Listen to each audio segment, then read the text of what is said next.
and we are live in the webinar. Amazing. I see folks trickling in. Super exciting. Welcome, everyone. Welcome to a special Giving Tuesday episode of The Lunchroom. I'm Sarah Schofield Manser. I'm A.R.T's Assistant Director of Special Events and Partnerships. I use the she series of pronouns.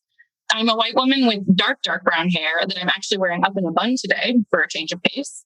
I'm also wearing a sweater with black and white horizontal stripes, and I'm sitting in a pretty empty looking office building right now.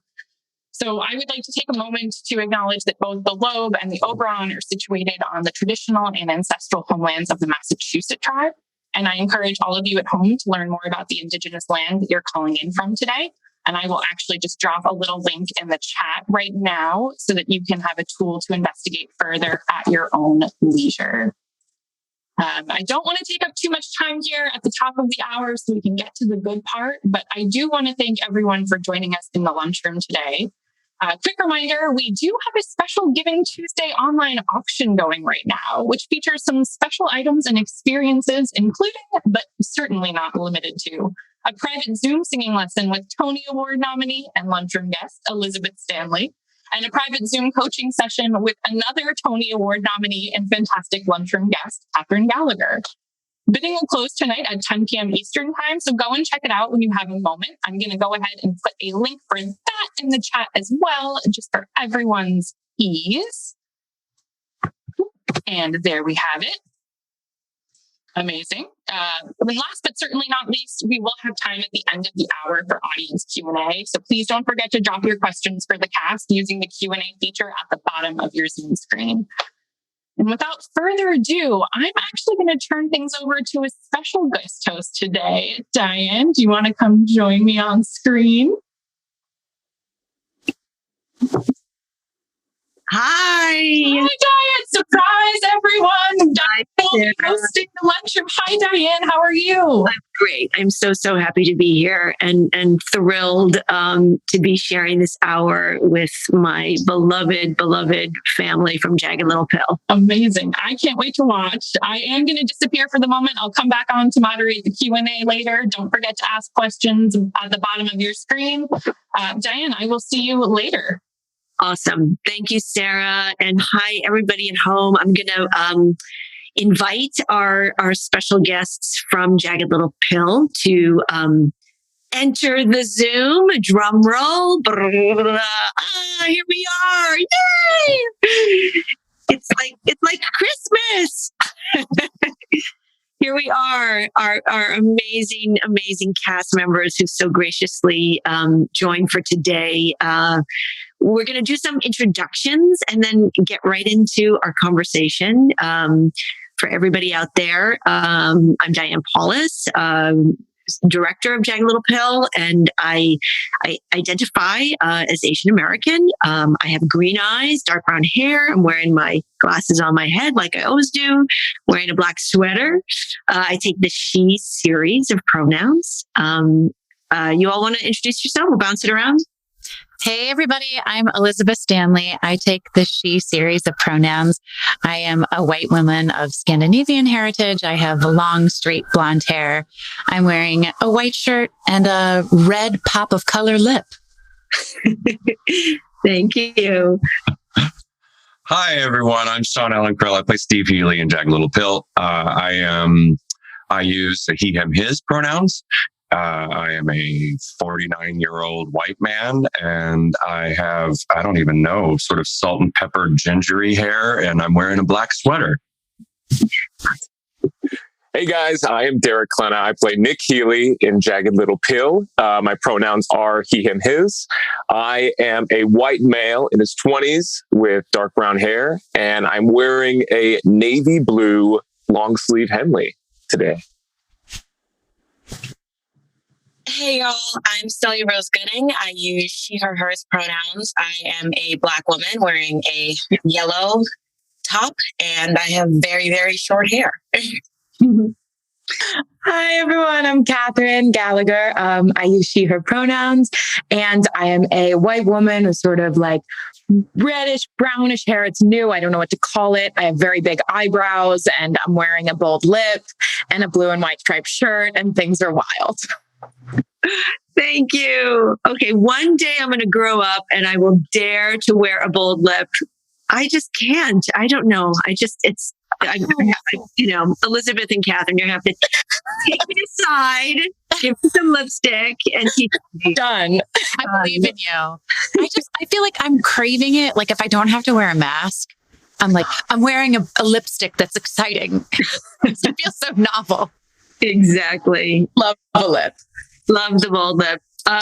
So first of all of you are such incredible humans to join today and give your time to this lunchroom program and to all our audiences out there that love the show and remember you all from the origins of this journey at A.R.T. And, we're here to talk about this incredible experience we've had together.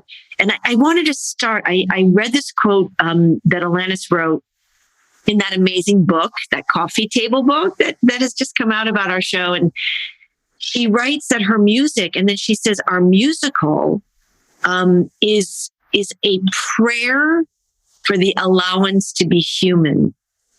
And I was like, leave it to Alanis yet again to put words together, right? Like that every song she writes, and in fact, our musical is a prayer for the allowance to be human. And I thought we could each go around and you could just reflect on how you've connected to Alanis's music, right? So what about this music and the show, has touched you?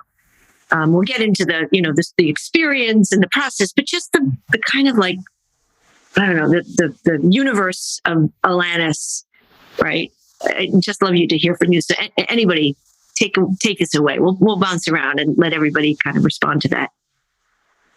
Well, I've always been a huge fan of her music, her writing. She's such a beautiful poet, and it just happens to be that she writes pop music that has ends up on the radio, as number one hits. There is just something in everything that she's written because it comes from such a place of just the human experience that she writes this. It runs the full gamut of human emotions.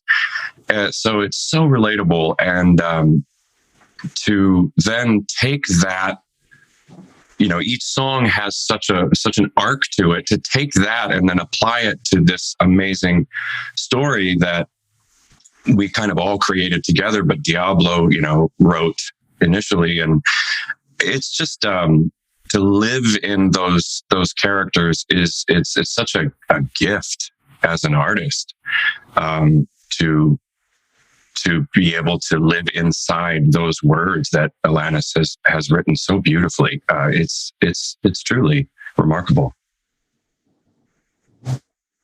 I'll jump on the back of that because I agree. I think the question I get a lot is, how does it feel singing Alanis' song as being like a male and singing it from the male perspective? And, Sean hit it on the head. She sings so much. Her themes are so universal that they transcend sex, gender, nationality, everything. They're based on human experience and human emotion, and they're emotionally driven. And that's why I think they're so relatable. And that's why, from our perspective, it was seamless to sing this song from our perspective and relate to that in an emotional way. So that's been the greatest gift, is how adaptable these songs are. And I think that's why they fit so seamlessly into the show, is because they are just based on experience and emotions that everybody goes through, not any particular person or demographic, which is, I think, pretty special. It's funny you say that, Derek, because I remember sitting inside the Lobe in one of our previews. And I even remember where we sat. I was sitting with Alanis. We were like house left. We like bounced around different parts of the theater. And we were down kind of like on the left side of the theater. And the show was about to start. And she said to me, Diane, I've never had my songs sung to me. Right? Because she spent her whole life singing her songs. And I doubt that she goes out and like hears covers of her songs. You know what I mean? Like that's probably not how she spends her time. And she said this experience of having her songs sung back to her from different humans, like from a father and a son and a young kid and a mother, all these different characters, this, transracial adoptee, like that storyline, like to hear the song that she wrote sung back to her, was what blew her away. Like she just never dreamt that would be her experience of her music. And I think, it's a tribute, as you say, to her music, that it could contain, something so specific coming out of her life and her DNA, and yet encompass all this humanity. I don't know. Anyone else? Over to the Celia, Elizabeth, Kathryn. I, of course, wasn't born when the album came out. So my experience with the album is very small. Trying to look for a better word, but there isn't. I knew all the classics, of course. Hand in My Pocket, Head Over Feet, Ironic. You Ought to Know was like my song in high school, but I didn't know that I was actually manifesting something incredible. But I love that I've had this experience of having the small knowledge that I have, and then falling into this show and just going through it and learning more and realizing that some of my favorite songs, period, are by Alanis Morissette, and some of my favorite songs aren't even on Jagged Little Pill. And yeah, it's like Sean and Derek said, I'm trying not to repeat anything that hasn't already been said, but Alanis has such a knack and such an art for just telling the truth in an incredibly poetic, incredibly absorbable way. And I feel like that's how the show has been so successful. It's because people are seeing themselves and hearing about themselves in a way that they didn't think was possible. And that's why seeing the show and seeing all these different perspectives, seeing a Black woman, seeing a father, seeing a son, seeing a daughter, seeing a mother, seeing a survivor, we're seeing all of these perspectives telling the story through songs that we've heard before, and people are getting their minds cracked open. And I think it's really, really special. Celia, what is your favorite Alanis song, or one of your favorite Alanis songs? Oh gosh, right now I've been like, just for whatever reason, I've been listening to the acoustic version of Not the Doctor.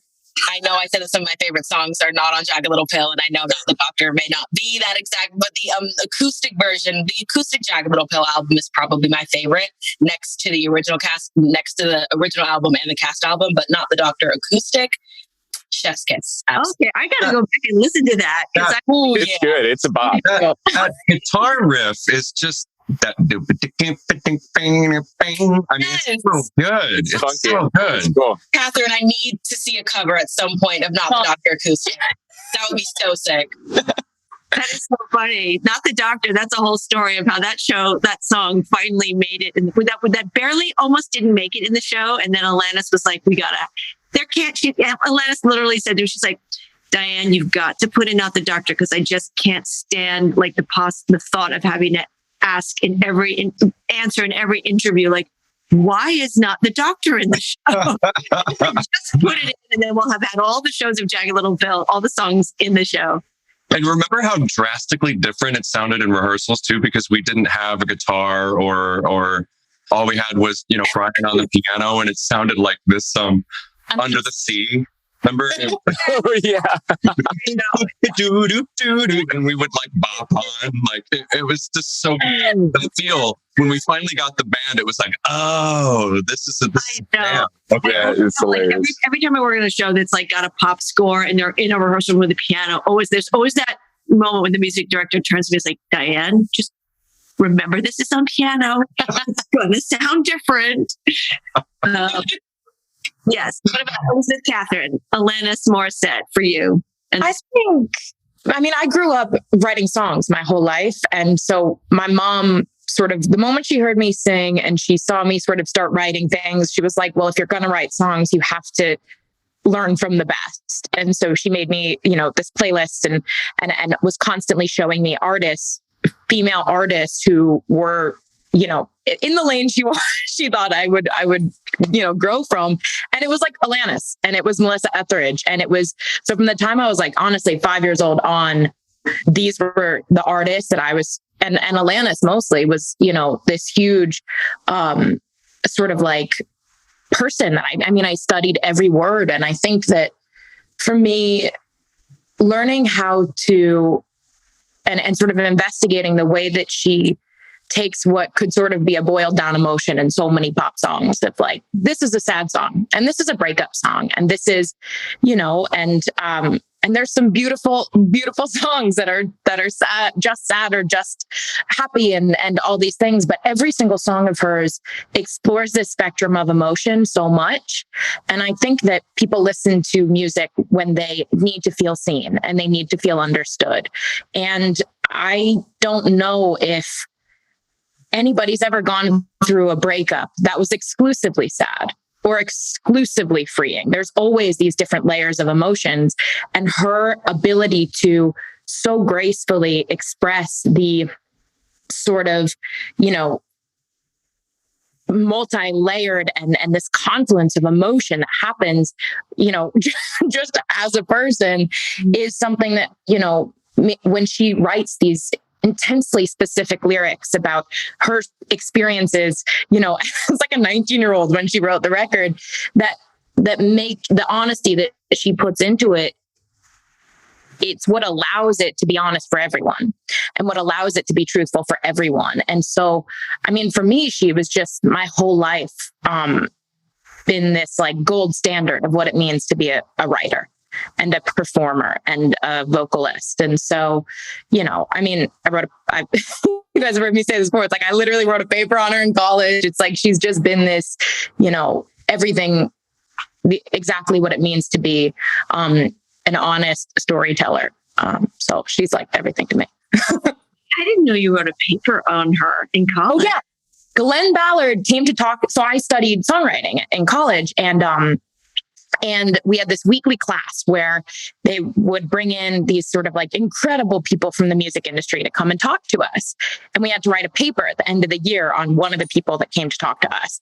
So Glenn came to talk to us, and he talked mostly about Jagged Little Pill.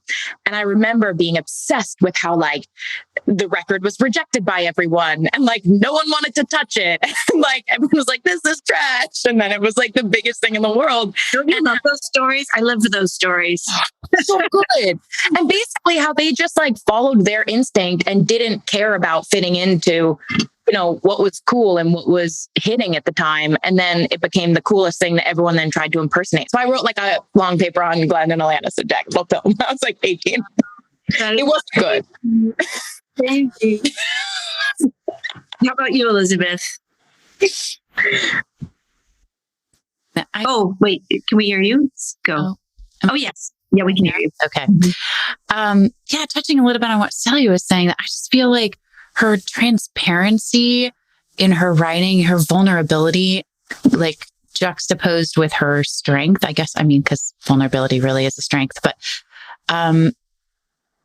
it's really freeing as an actress. Like on stage, I feel the most free I've ever been in a role.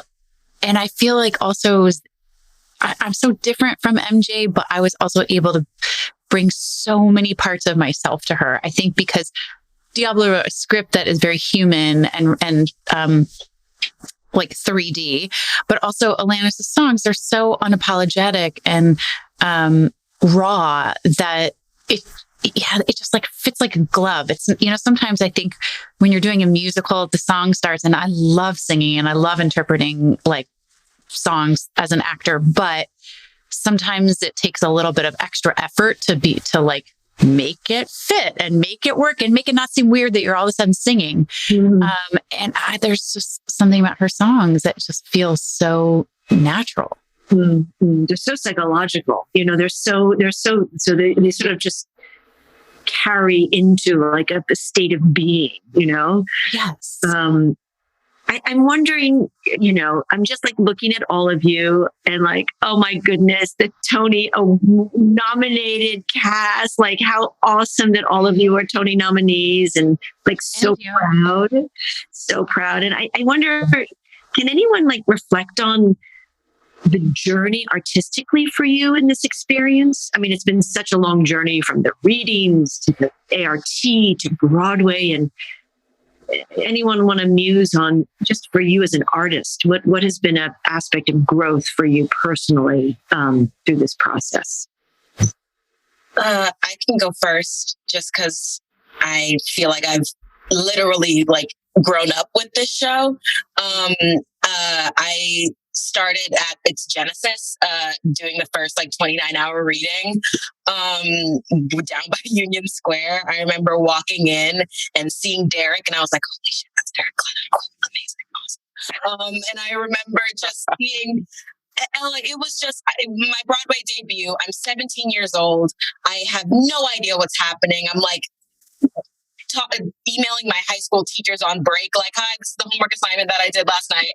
And also then just like living my dream with my idols. Like it was a weird duality. Let me just check for folks. So Celia was cast because Tom Kidd said, look at this video. There's this young woman, and I've got this video of her singing like at a concert in your high school.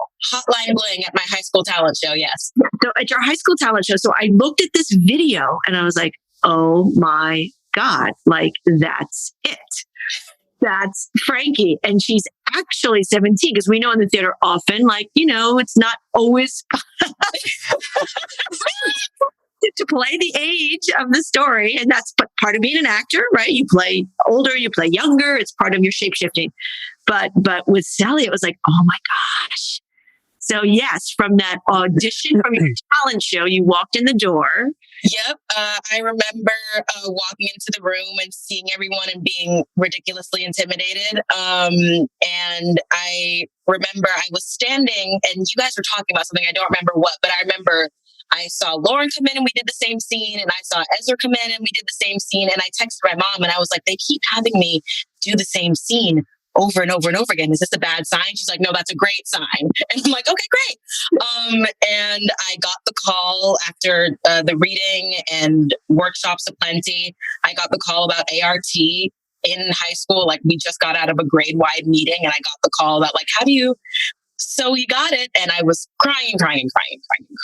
And then workshops started. I met Elizabeth and Sean and Kathryn and A.R.T. and just the growth of it has been, for me, so necessary because Diane, you know this, I came in, I wouldn't say a shy person because I'm not a very shy girl, but very quiet and very like, I just wasn't in myself yet. And I didn't have the confidence that Frankie needed. And I didn't have the, I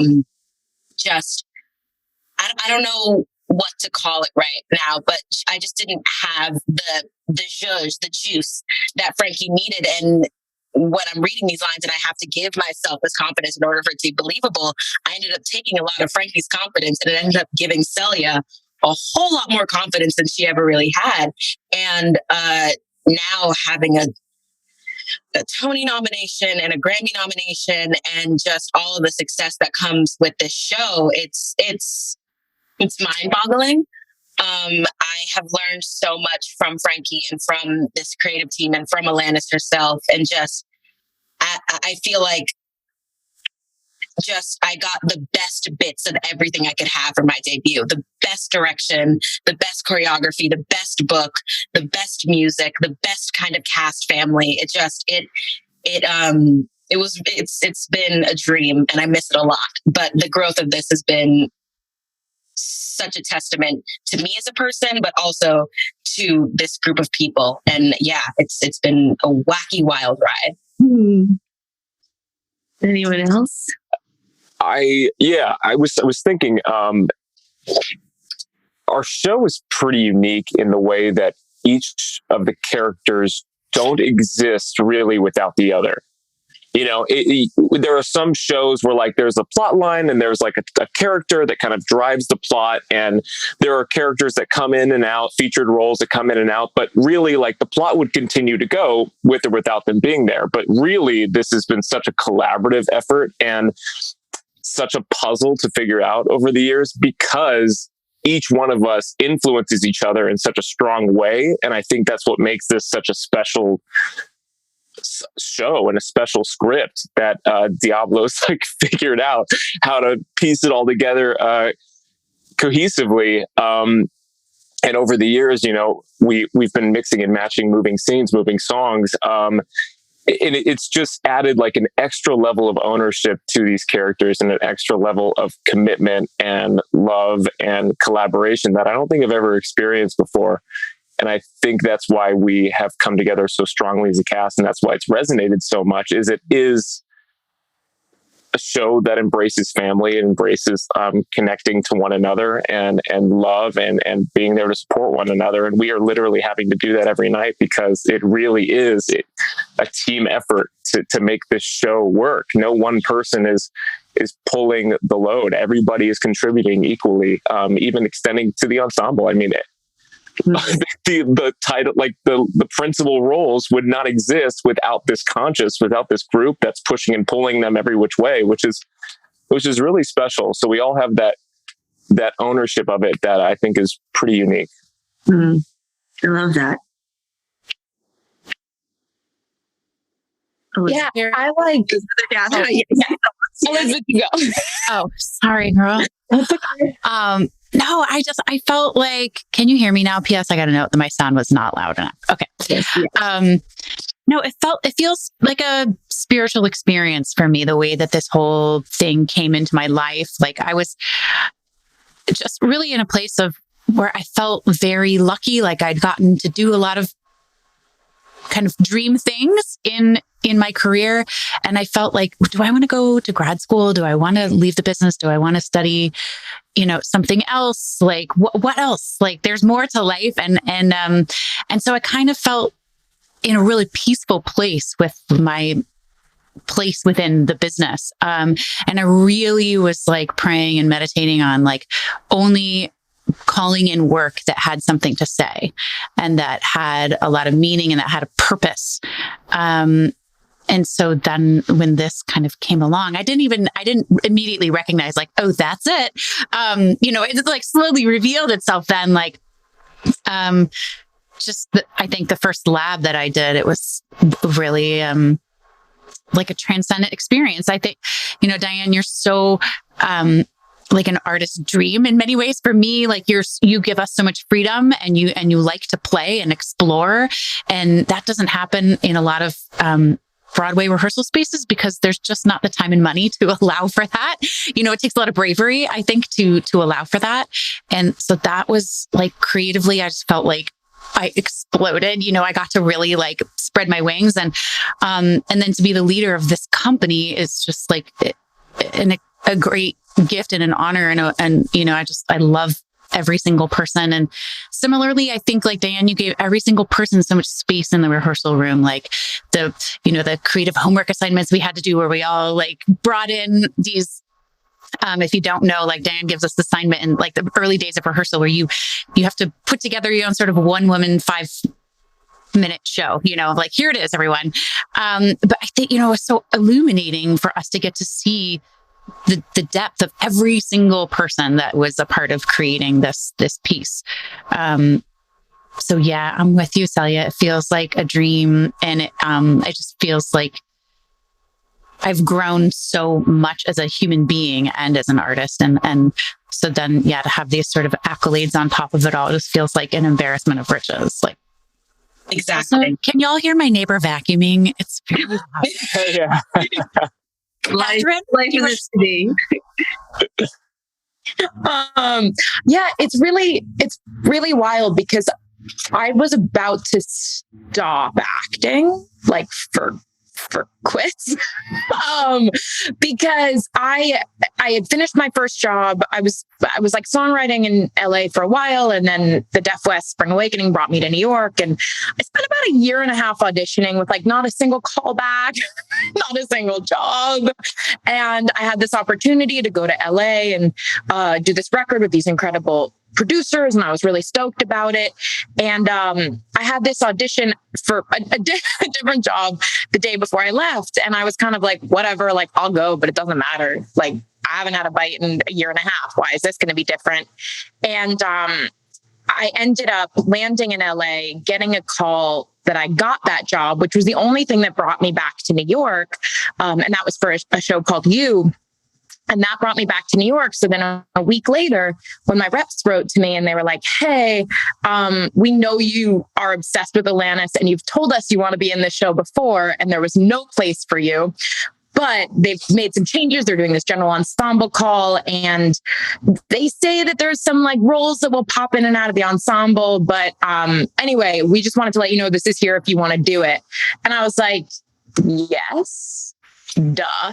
And I was like, sort of a veil, sort of not, because I was filming this TV show at the time. And I was just like, I'm just going to do it. I'm not going to book it. And then this thing happened where I went in and I got this call, and they were like, there's this character that's in the ensemble, but it's this role. Anyway, we're going to send you the sides. It's a really small part, but see if you like it. They're calling you back. And I was like, okay, whatever, not going to book it. And then I read the sides and I was like, shit, I have to play this character. And so to say that from the very beginning, my expectations were like below low, I was just like, never booking it. There's no part in it, like no place for me. And then just like slowly but surely, from like that first callback where the first time I read Bella's lines and it was the scene with Joe and Frankie, to, you know, right now, it gave me this like obsession with acting and like that newfound dedication to it that I would never have found without. And like, especially to be working with Diane, who's like, as Elizabeth said, like gives so much freedom, but also never lets you rest on your laurels, which is like my favorite thing about working with Diane is like, she will always ask you a question that you're not sure yet how to answer. And there's always room to explore and to dive deeper. And so just from the beginning of like, I should probably never act again, to where I'm at right now, which is just like, I think that's a nice touch. But you know, just, it's changed everything about not just like how the role has changed, but like how I've viewed myself and how I've, you know, the person I've become. It's really been this like, you know, life-defining, life-altering event, which has been really cool. And the role really... Yeah, the role grew. The role grew, Kathryn, and it grew with you and your energy as every single role in the show that all of you played were, you know, it was because of your living it and teaching, I think, all of us, you know, how important, you know, every character needs to be. And that was also Alanis. She like wanted every character, you know, she wanted every character to be understood. You know, that was like that famous meeting at her house in Malibu where she was like drawing on the whiteboard, like persons like this because they're related to this person and this person over here. And they're like, there were marks and crosses and connections and backstory and history. I wonder, I know, Gus, with the time is going so quickly, we can stay in this topic, but can you just pivot it slightly and think about anything special about memories related to A.R.T? So there was growth in performance and in your life with the show, but anything that people can recall about that early incredible run that we had at A.R.T in the journey? Well, yeah, I'm gonna go back to the first question the last question you asked, Diane, and say that, and then because A.R.T is a part of my answer for sure. I've been kicking around a long time in this business, right? You know, so I have had, you know, I've done a lot of things that are stinkers and a lot of things that I'm very, very proud of. But this show is so exceptionally different than anything I've done before. And it's for so many reasons. It's because of the material. It's because what we all created together. But it's, and that all happened at ART, right? I mean, I walked into that room, that first reading, that first table read, and I was so blissfully unaware, first of all, that I was the only sort of principal character that had never done it before. I was so glad that that didn't occur to me when we did that read through, because I was just so in awe of everything that was happening around me, and so grateful to be in the room.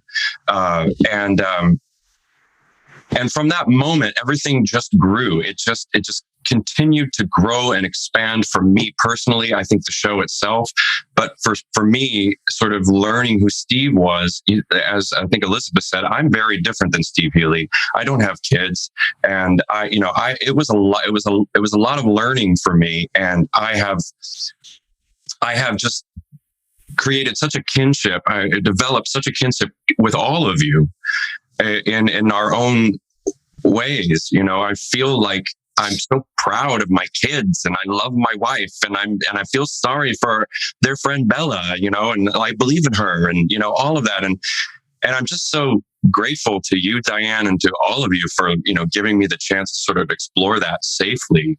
And most of that happened at ART, but above and beyond that, what I love about the show is that I consider myself a very sort of open-minded person, but this show has taught me so much. Every single person that we came into contact with during that process, all the people that came in and spoke to us, and all of you, I feel like it's so important, no matter how open-minded I thought I was. I mean, my mind just continues to be cracked open, learning how to be, just a better ally, how to be just even a more compassionate human being.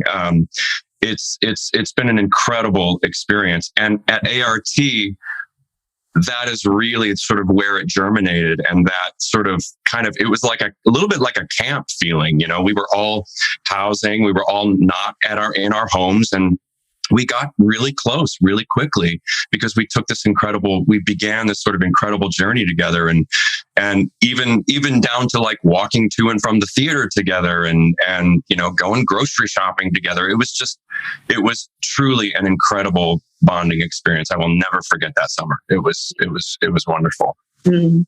I know. And everything we learned about the show from the incredible audiences. Oh, I mean, because that was the first time we were doing it. I mean, just like, what does this story mean to audiences? We didn't even know. So that process of learning, like in real time from audiences, I think was like a, like a invaluable growth moment for the show. Yes. Any other ART memories or ART?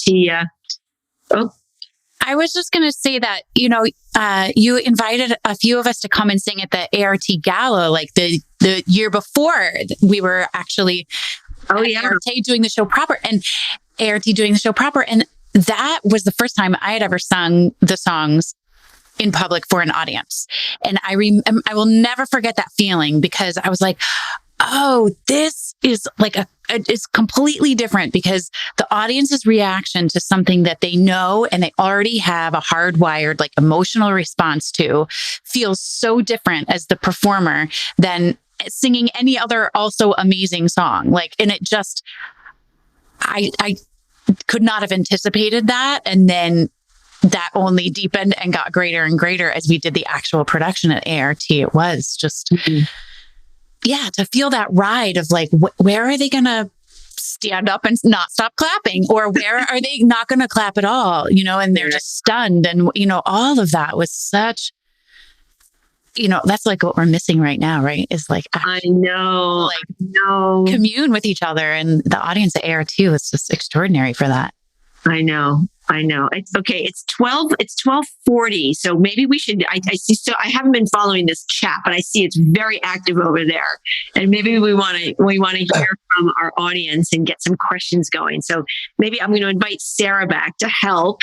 I haven't been following. So, Oh, the Gala video. Look at this. Yes, I remember that. Elizabeth, someone's talking about the gown that you. Oh yeah, my rainbow jumpsuit. Yes. Sarah, you want to help us with these questions? Absolutely. And I will say, as someone who has been following along with the chat, this is like the best online space I've been a part of in my whole life. Everyone is just so positive and complimentary. So shout out to everyone who's in the chat. Amazing to have your energy here with us this afternoon. The questions are equally fantastic, and I've been sort of combing through them to see if there are questions that are being asked multiple times, but unfortunately we are not going to get to all 43 that are currently in there. Amazing. So we'll get to what we can. I'm going to open up with one that I think is really interesting, and this is for all of you. But if you could sing one song in the show that is performed by a different character, what song would that be and why? I really like this one. I have my Diane's cross. I know what Celia is going to say, but I'm so curious. Oh gosh. There's so many, but one recently that's been a change, because I had a dream about this the other night. Forgiven.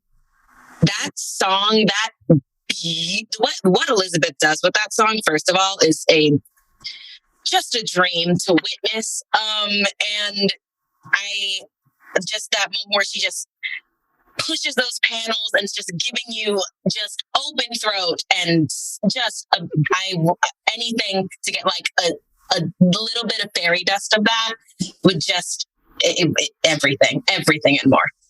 Okay, and can I say, Elizabeth Stanley, you are like the healthiest singer I have ever worked with in my life. So for those folks that are going to get that singing lesson, this woman, when you talk about that open, wow, like I don't know how you do it, but that is some healthy singing going on over there. Anyway, sorry, I didn't mean to interject. The songs people want to sing that are not their songs in the show. Oh. It's true. Elizabeth is amazing. I study her every. I mean, I can't wait till we can get back to the show so I can keep being a better singer. Because of her. I know we sing the beginning of Head Over Feet. Head Over Feet has always been one of my very favorite songs. I've always, just personally as Sean, I would love to sing all of Head Over Feet, but I've also, Diane, do you know this? Have we ever told you this, that we've always thought of it as a sort of like a flashback for Steve and MJ, that Head Over Feet, like the love flashback. So that's my Head Over Feet. I will never forget that rehearsal when we were in that studio and we were deconstructing the beginning of Head Over Feet. Remember that, Elizabeth? Yeah. Like, I could sing this line. Well, I could sing this line. Well, let me try this line. Let's see this line. I mean, that was just one of those magical. Yeah. We snuck in. What if we sang the first couple lines? I know. Like, me. It's like, be careful what you wish for. I know. I hope it's a good idea. How about Derek? Mine would be That I Would Be Good. I don't know. I've always just loved that song, the arrangement, the way it's sung in the show so beautifully. It's just like a really special moment for me, I think, in the show. I've always just really, really loved. Agreed. So beautiful. Agreed. Love that. How about you, Kathryn? I want to sing Hands Clean. It's been my favorite since it came out. Like, it's one of my favorites. Anytime anyone is like, will you sing a song from the show? I'm like, Hands Clean's in the show. It's not my song per se, but I guess it is sort of It is. I was going to say. I just don't sing it ever. Okay. I'm thinking about that Hands Clean for Bella. Yeah. It's just my favorite song. And it's so appropriate. Yep. And also a pop hit. Like, what a catchy tune. I know. Yep, for sure. How about you, Elizabeth? Well, Celia, I feel like I'm with you because I want to sing I'm Prodigal Daughter. It's so sick. It's so fierce. And it feels like I wish that I would have been that awesome and badass when I was, Frankie's age.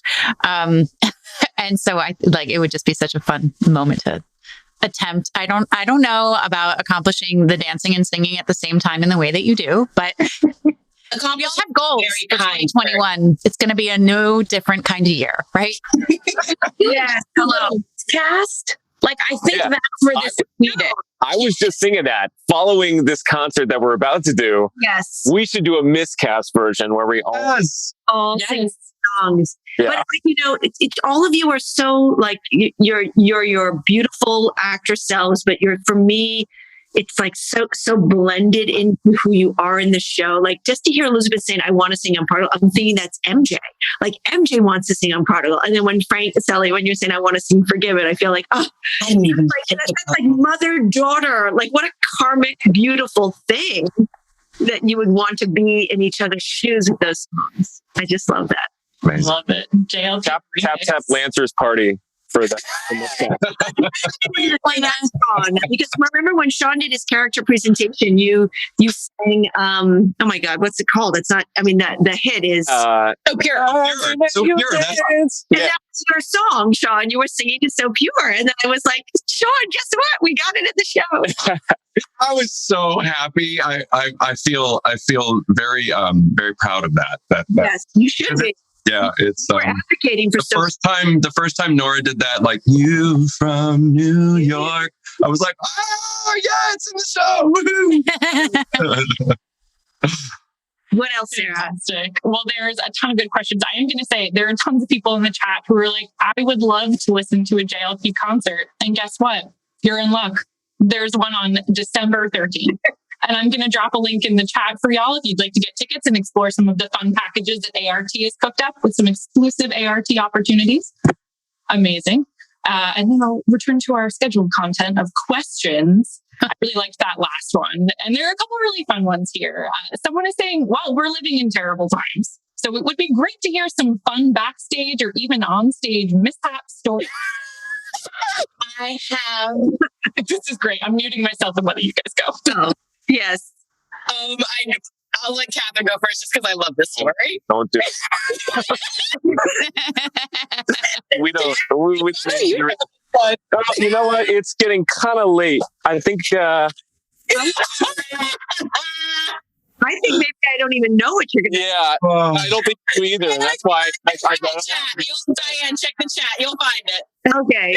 I want to say there's so many beautiful familiar faces in the chat that seem to be referencing this story, so it does feel really important that we just say it, so everyone's on the just same rip off page. the Band-Aid. Oh. Rip it off.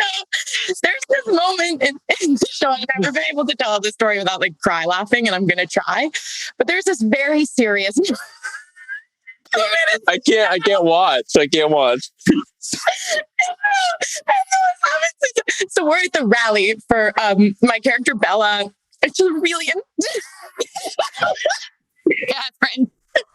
Oh. And there's this moment that Derek. Okay, I also want to say like Derek and I, Derek's one of my best friends. We goof around a lot, like truly a lot. We have dressing rooms right next door to each other. Oh, Shenanigans going on that floor. Yes. Okay.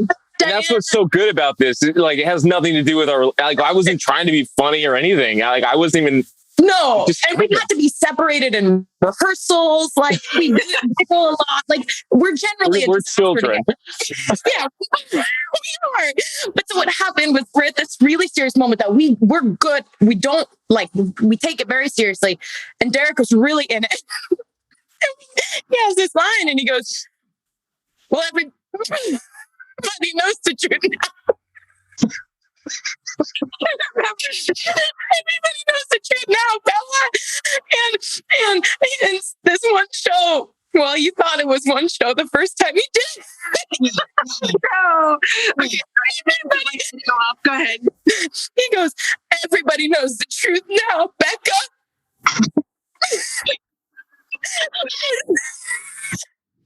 Kathryn and I both look at each other and we're like, what just happened? And then she's like, what do you do? Okay, that's a big actor question. It's a really intense moment. You the wrong name. I remember turning around and everybody at the protest was like, I'm standing up there with my sign, trying desperately not to collapse. From I was like, Nick is such a jerk. This performance, he's just the worst. He doesn't even know her name. Oh, Like, what's your line? You turn around and you're like, that's what I thought, or something, and like walk away. And I was like, I'm sorry, Becca. I also famously break on stage. Like, I will laugh at anything and I can't stop. And I will say I didn't laugh yet. No, we made it through. It was like the aftermath that was bad.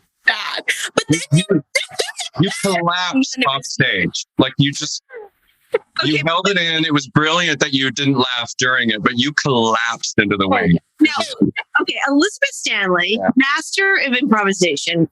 What would you do if you called Steve the wrong name? Like, I did the work, Sean. She would have to pick me up off the floor. That's what I would not have handled it like as well as Derek and Kathryn. Oh God! Like somehow, like you would probably like. I feel Elizabeth Stanley would be like, and there I go. I can't even remember your name. Like you would probably. I think, like in an MJ moment, that seems justifiable. But I mean, in that moment between the two of you, it's so delicate. It was I think I would have done what you did. I think it would have just been like, we're going to pretend that didn't happen, right, audience? It was just a sound glitch. I'm going to be like, no one heard that. We're just going to move forward. Yes. This moment isn't about that. This moment isn't about that. Oh, God. Oh, my goodness. I remember. Crazy. Oh, go ahead. No, you got it. No, I was just going to say, it's weird, like how your mind, you've done it like 100 times. And then sometimes your mind is just like, nope, not today. And like you like forget something or the wrong thing comes out. And you're like, why did I see that not the right way today? It's the weirdest experience, I think, being a stage actor and doing that like repetitive thing. Your mind just some days is like, no. Yeah, my brain was running and then it tripped. I got back up. It just kept running again. And I was like, oh. Really good way to think about it, actually. Okay. Tell us your story. This was at A.R.T. and Elizabeth actually sort of you gave me a perfect segue. Doing the show a certain amount of times, although it's different every time, getting like to that emotional place where you can, for me, crying is really, really hard on stage. And Derek, this is at A.R.T. I was like, I can't get these tears out. He's like, well, I have a menthol stick. And I was like, oh, great. I know what those are. It was probably not the brightest idea to try a menthol stick in the middle of a show in front of an audience without knowing really like how much I would react. So I try the menthol stick and it immediately starts working. I'm a Black woman and my makeup tends to just sort of, if there's water to the face, the makeup is gone. And so tears are streaming down my face. My makeup is melting, staining my shirt. In the hospital scene, I'm looking at Elizabeth and I'm just like blinking, trying desperately to get my life back together. And Derek comes in and he has a line and I look to him and I remember him just... I was like, oh my. He's melting. Because I was truly melting on stage and I couldn't control it. So I was just like, I gotta stay in it. Even though like this part of my purple shirt is very much like brown and I'm melting and my mascara is gone and I'm 18 just like desperately wanting the floor to absorb me. And I'm looking at Derek and Derek is like trying to get this line out right before the protest, and I'm just silent. I'm just looking at him, face like streaming down, just like it was a good memory. Yeah, I remember the first time in the therapy scene. The first time, speaking of Elizabeth's brilliant improvs, when she's going off about all of the things that. When she's showing me the stuff on her, this was at A.R.T, I believe, because she was showing me the phone going like, I mean, how she even do that? I don't even know. I couldn't possibly get into that position. She's bent in half, she's like saying all these crazy things. And for the first time while I was going, oh God, no, oh, put it, I actually really heard her improvs and it just tickled me. Do you remember this, Elizabeth? And so I got up and I ran around behind the couch and I went, no, this was a mistake. And I was literally just, because apparently I'm the only one with a problem. Like I was just trying so desperately not to laugh in a situation where it's completely inappropriate. But that was, I blame that on Elizabeth. Really. The giggly bunch. Just when you do a show so often, sometimes it's not even things like. And you like the people you work with. That's That's the issue. It's because we all love each other so much. And we had A.R.T. and we got so close. And now it's like looking at your friend across the room and trying not to laugh when you know you cannot laugh. This is not my story, but it's epic. We have to hear it. Ironic Kelsey. Oh my Right. Wait, what happened? Oh my God. Celia, you have to tell it because I only heard. Yeah. So ironic is happening. This is when the giant swinging desk circle is happening. And Antonio and I are just like grooving, and I hear a crash and a gasp. And I look at Antonio and we're like, should we see what's happening? And so we both kind of like just working in our choreography to look behind us. And Kelsey is on the ground, still in the desk, like being dragged about by the rest of the cast. No one knew what to do. That had never happened before. It didn't happen at A.R.T. It happened on Broadway. Kelsey was swinging in because she's a freaking superhero. And yeah, it was probably Kelsey's like fourth role of the week. And probably she's just trying to hang on for dear life. And then that happens. And hanging on for dear life. And what got me and what took me out was that people were still like trying to make it work as Kelsey's like still very much on the ground with her arms up and just trying to get back on top of the. It was a beautiful disaster. Bootlegs are bad. The live theater. Yes, go ahead. If anyone in this chat, and I won't call you out, but if that video exists, if it makes its way into my inbox, I won't be upset about it. I won't on you. That is funny. I don't even remember that one from the performance report. I got to look back and see how Ira, our stage manager, described that one. I do remember Becca in the performance report. I think Ira said, Becca came again today. I think Ira even went by my room and he was like, Becca, huh? And I was like, Ira, I can't. Yes, I would say the performance report.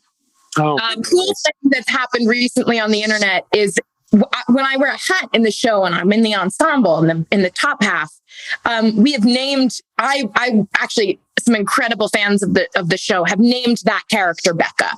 So now it was just identity. There you go. I like it. That is funny. So the girl in the hat and the kid, maybe that's why Nick got confused. So he got confused. Honest mistake. Happens. I mean, when you look so much alike, it's nigh impossible to tell that you're different people. You're only human, Derek. It's okay. They look completely different. One of them wears a hat. Yes. I'm pretty sure there's a braided pigtail situation.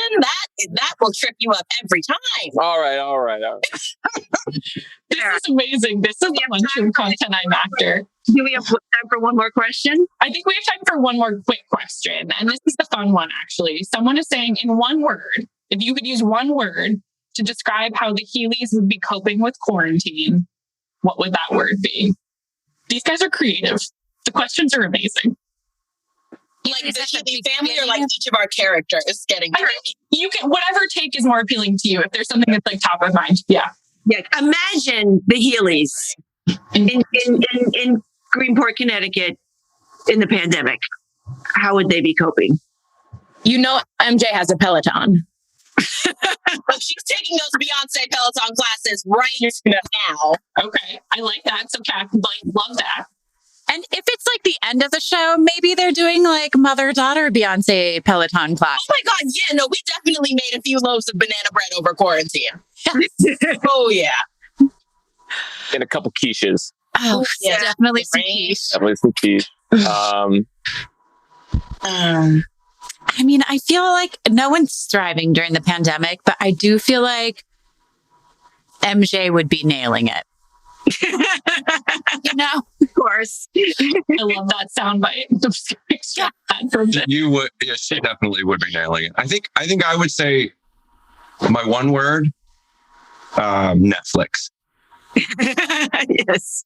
A lot of Netflix. How about for you, Derek? Introspection.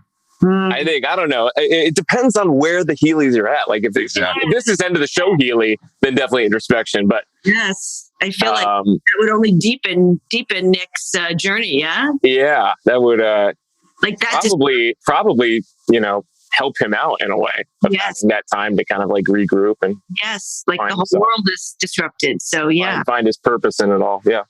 Yeah. I think cool question.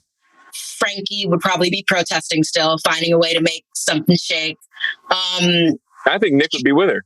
Yeah, probably. And I think something Frankie would do is try and gather, because I'm putting Frankie immediately in 2020 America. And I think Frankie would be trying to gather some first-time voters and try to do some phone banking like Kathryn has been doing, and trying to do her Knock for Democracy and calling people in Georgia and just doing the work that I feel like a lot of us should be doing to be aware of the state of the world, but also like know that there are actual things you can do to move us towards the change we need for a safer place for everyone.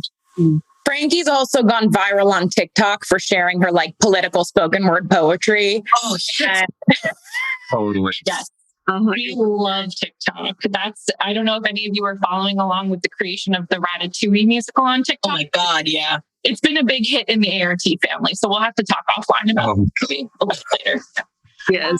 It's 1:00, which I cannot believe. As Diane said at the top of the hour, it flies by every time, but I think this was an especially really fun episode of The Lunchroom, and I'm just so grateful for all of you for joining us for a little mini GNLP reunion moment. Thank you for making me laugh. Like we have to laugh. Like that felt so good to laugh and to be with you all and to help celebrate this journey and to be here for ART. I just want to say how much that means to all of us and to everybody at the theater and to our community and our audiences. And you know, this show has meant so much. It was a huge growing moment for our theater. So as much as we all grew, the ART grew and deepened as well. So that was thanks to all of you.